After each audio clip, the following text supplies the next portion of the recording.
Wuthering Heights by Emily Bronte. This is a tumultuous love story of Wuthering Heights. Here is Wuthering Heights. Wuthering Heights is the name of Mr. Heathcliff's dwelling, wuthering being a significant provincial adjective descriptive of the atmospheric tumult to which its station is exposed in stormy weather. And here is Thrushcross Grange, the residence of the Lintons. Nestled safely in the valley below Wuthering Heights, the elements do not affect the Grange, granting its residents peace and prosperity, or so it may seem. And this blubbering idiot is Mr. Lockwood. Mr. Lockwood is renting the Grange, and is about to visit his landlord, Mr. Heathcliff Heathcliff. Lockwood is entirely unaware of the ongoing dramatic history upon which he is about to enter. During his visit at Wuthering Heights, he has to stay the night due to stormy weather. Heathcliff's maid puts Lockwood in the room that no one is supposed to enter. Lockwood is surrounded by various scrawlings of Catherine throughout the room. He falls asleep with the mysterious names on his mind and inevitably dreams of Catherine. In this dream, the ghost of Catherine appears at the window, screaming to be let in. Lockwood shouts out in his sleep, possibly petrified by what has happened, waking up Heathcliff. Heathcliff bursts into the room and is bewildered by Lockwood's dream. As Lockwood walks out, shaken, he sees Heathcliff by the window, desperately screaming, "Come in! Come in! Cathy, do come! Oh, do once more! Oh, my heart's darling! Hear me this time, Catherine, at last!"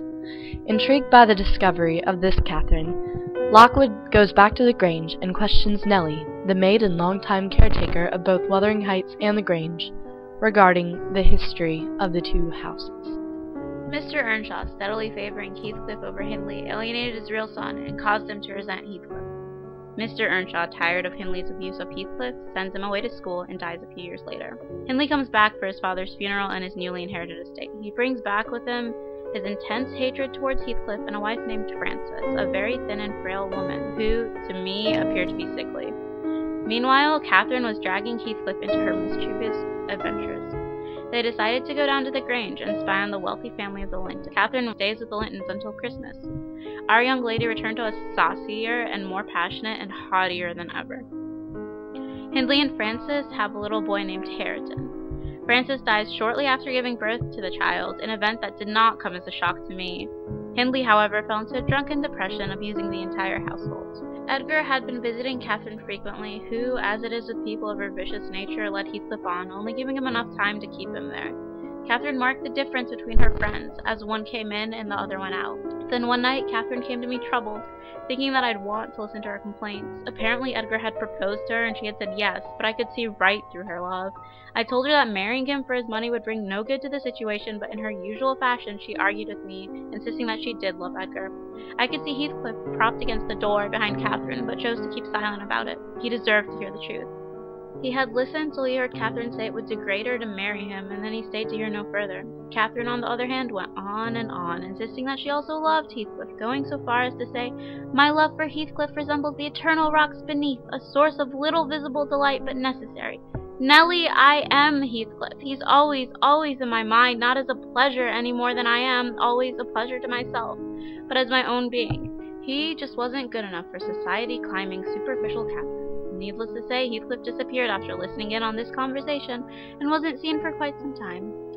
Catherine and Edgar had a happy marriage for a bit, of which I was privy, having been forced to work at the Grange until Heathcliff pulls a Gatsby, coming back, educated and mysteriously rich. He had grown a tall, athletic, well-formed man, besides whom my master seemed quite slender and youth-like. Catherine and Heathcliff were elated to see each other, visibly upsetting Edgar. Isabella seemed quite smitten by the dark, mysteriously handsome Heathcliff. Edgar finds out about Isabella and Heathcliff and disowns his sister. He then argued with Catherine over Heathcliff, sparking her temper, driving her to rage and sickness. Isabella and Heathcliff ran off and eloped, returning with many marital issues. Isabella later abandoned Heathcliff, running away to London, where, unbeknownst to us, she gave birth to Linton, her son. Back at the Grange, Catherine's sickness was coming to a peak. Heathcliff insisted upon visiting her, so I begrudgingly let him into her chambers. After a most dramatic conversation, they hugged, and Heathcliff went outside to hide in the bushes. That night, Catherine died, giving birth to her daughter Cathy. I went outside to give Heathcliff the news. He was distressed, to say the least. I will never forget the madness he uttered. You said I killed you. Haunt me then. The murdered do haunt their murderers. I believe, I know, that ghosts have wandered on earth. Be with me always. Take any form. Drive me mad.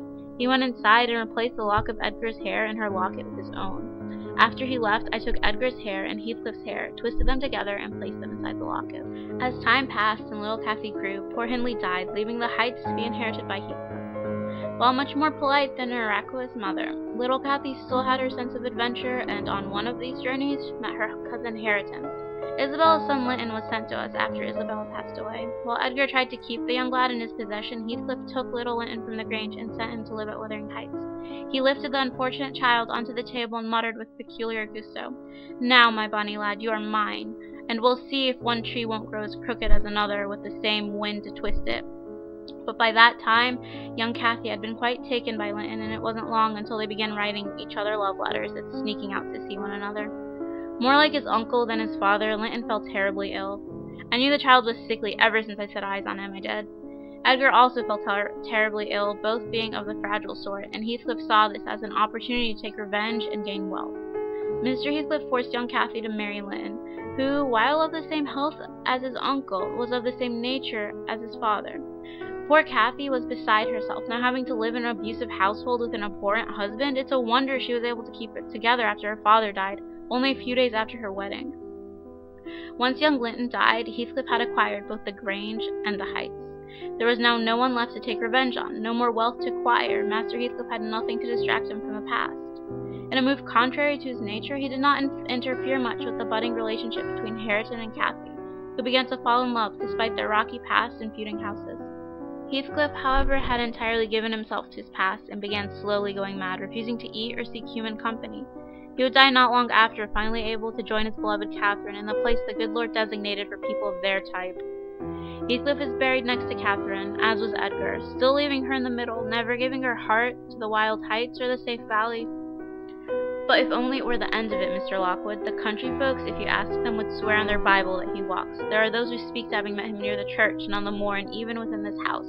Idle tales, you'll say, and so say I. Well, I don't believe them myself, sir. I don't like being out in the dark now, and I don't like being left by myself in this grim house. I cannot help it. I shall be glad when they leave it and ship to the Grange. Miss Cathy and Hareton did get married, finally bringing light to the Heights. Only love was able to bring them such a peace, something no amount of hate or vengeance could ever amount to.